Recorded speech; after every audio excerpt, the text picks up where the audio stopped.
Assalamualaikum warahmatullahi wabarakatuh. Kembali lagi di channel Guru Saham di video analisa sinyal forex untuk Rabu 22 Juni 2022. Ya, jadi seperti biasa, kita sudah update di Instagram Guru Forex underscore ready. Jadi teman-teman yang belum follow bisa di follow terlebih dahulu Instagramnya Guru Forex underscore ready untuk dapat info-info tentang sinyal dan analisa setiap harinya.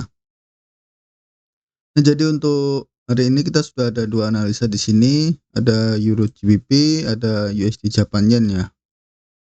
Ini untuk Euro GBP sendiri ini intraday ya, USD Japan Yen lebih ke intraday juga, tapi ini entry-nya dari time frame kecil, jadi mungkin ya agak cepet, maksudnya agak agak tipis ya jarak stop loss-nya gitu. Kemudian di sini untuk Euro GBP, analisanya dari time frame M5 hingga H4 ya. Kita ambil posisinya buy karena kita lihat ada inducement juga. Jadi inducement itu, eee kalau ada yang masih ingat penjelasan tentang liquidity, jadi harga memang, menembus area liquidity terus membuat seolah-olah dia breakout, tapi dia tidak jadi breakout gitu. Nah, itu yang disebut inducement. Jadi menjebak para trader untuk open posisi yang salah gitu. Nah, kemudian untuk USD Japan Yen kita analisa dari time frame M5 hingga weekly ya. Kita ambil posisinya sell karena sekarang saat ini masih di area weekly supply zone ya. Oke, kemudian untuk Euro GBP kita buy limit di 0.85300, kemudian stop loss di 0.85087, kemudian TP di 0.86431 ya.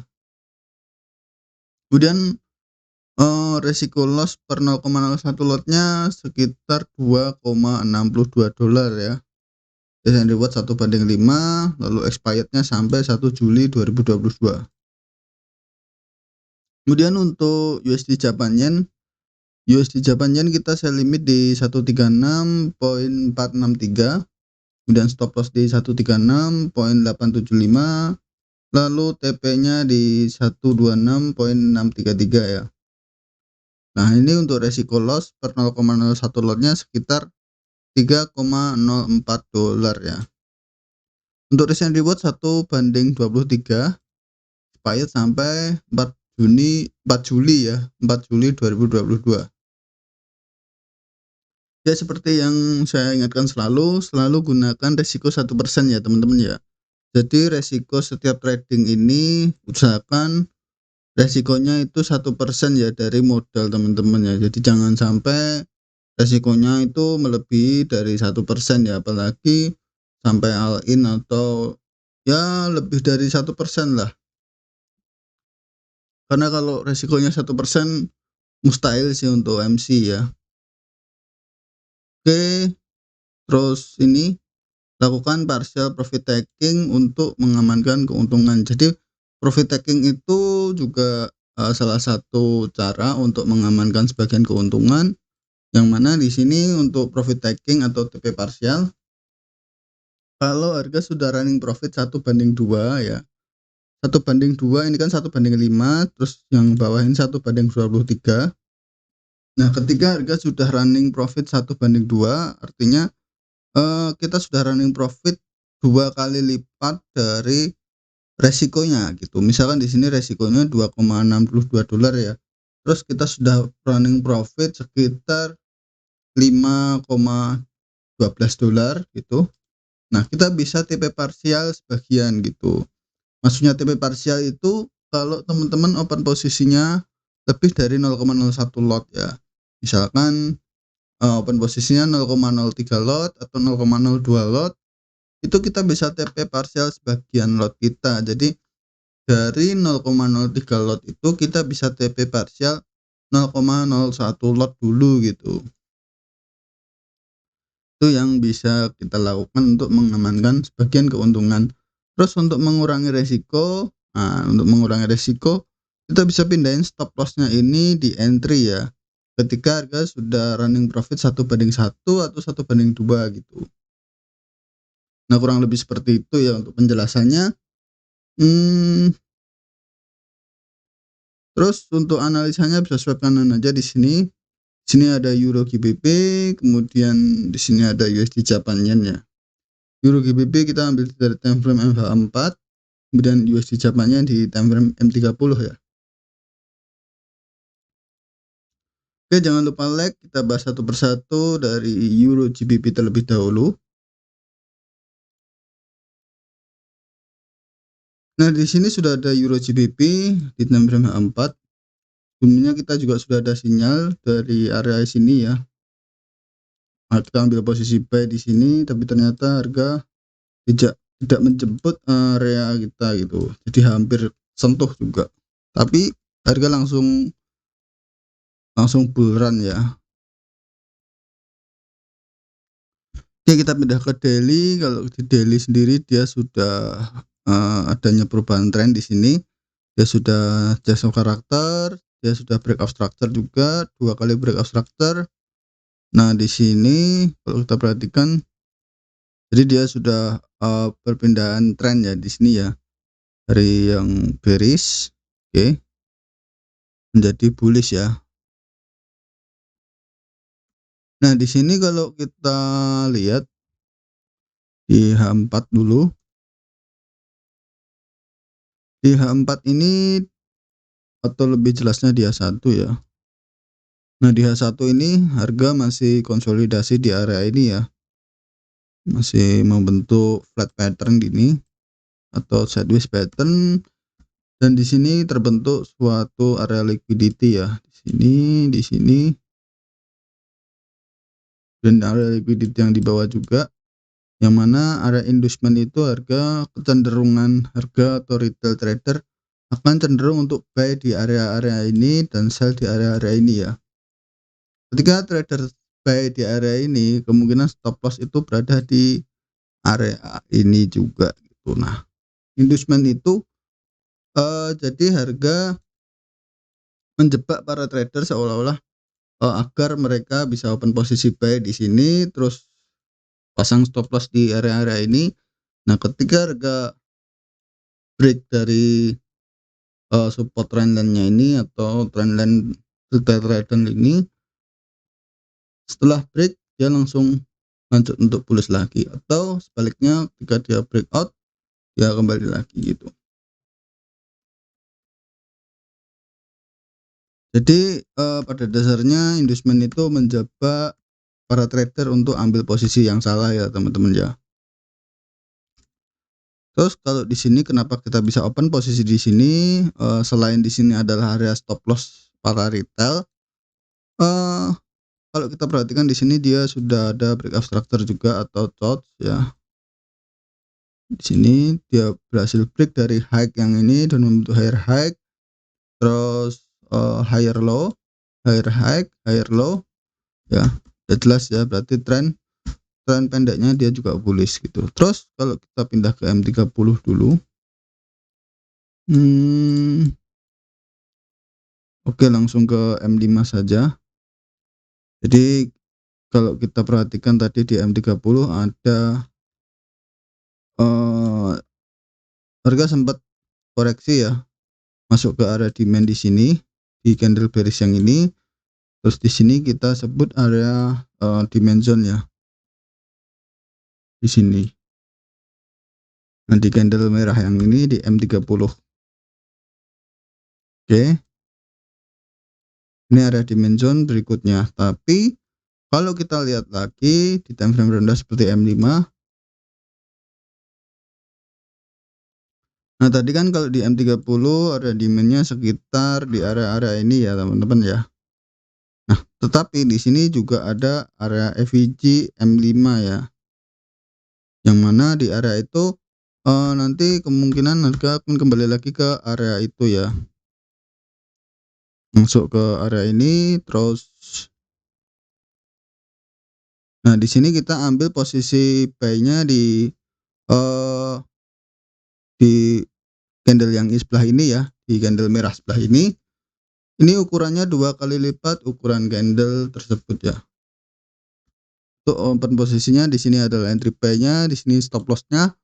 Terus di sini Mmm, ini kan area FVG ya, jadi kemungkinan nanti harga akan masuk dulu atau sekedar menyentuh seperti ini. Kurang lebih seperti itu, dari pandangan analisa saya.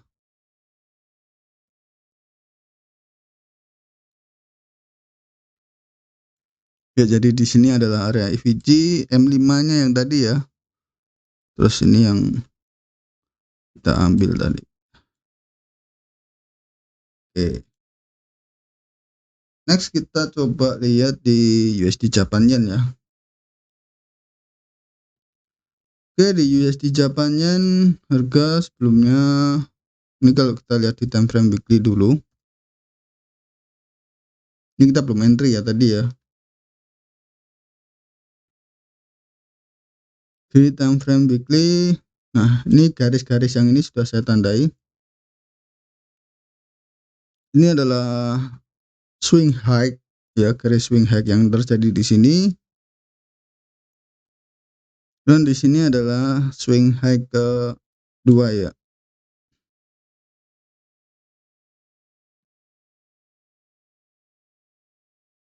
Oke. Jadi maksud dari garis-garis itu adalah ini ya. Di sini kita ambil dari high yang sebelah sini, terus kita ambil high yang sebelah sini juga.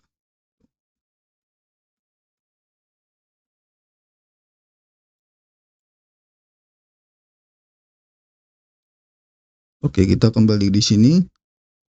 Nah, jadi dia masih masuk di area supply ya, teman-teman ya. Terus kita pindah ke langsung ke H4 atau ke H1.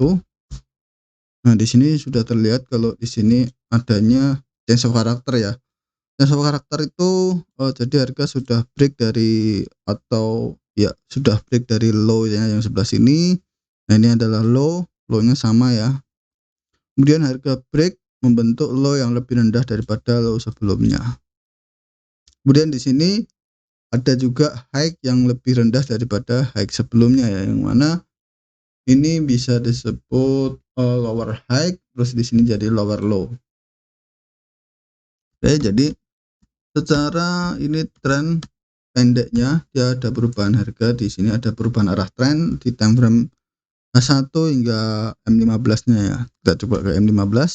Nah, di M15 sudah terlihat harga mulai koreksi, entah koreksi atau memang perubahan harga tren, tapi kalau dari dilihat lokasinya dari weekly trend, weekly weekly chartnya, weekly time frame-nya di sini kan dari yang swing high yang tadi, terus di sini adalah area high yang sebelumnya, yang mana di sini berarti sudah masuk ke area supply zone ya.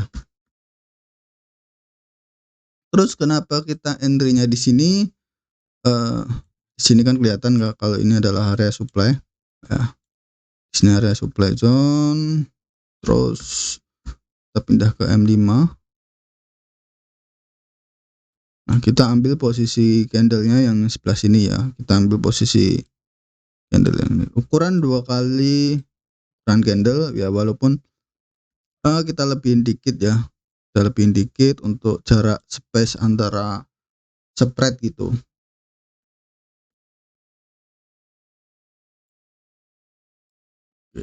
Ini juga saya lebihin dikit ya, mungkin untuk jarak space antara spread, perbedaan spread setiap broker kan beda-beda mungkin, jadi saya lebihin dikit juga.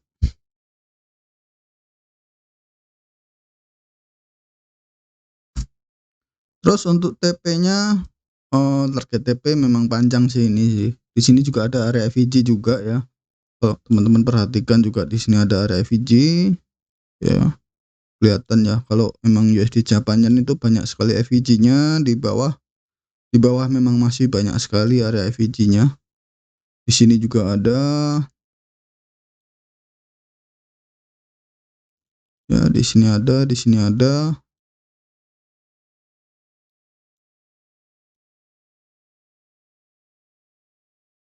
Oke, kita pindah ke 4.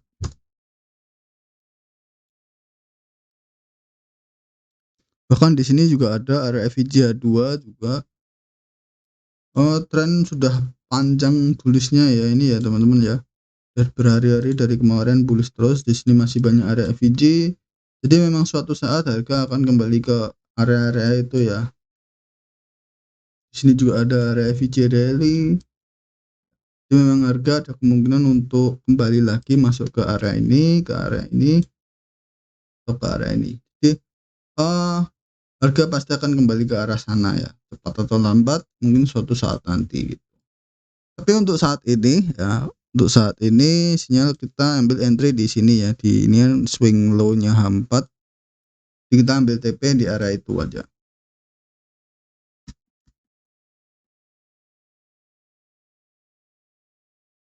Oke, jelas ya teman-teman ya untuk analisanya.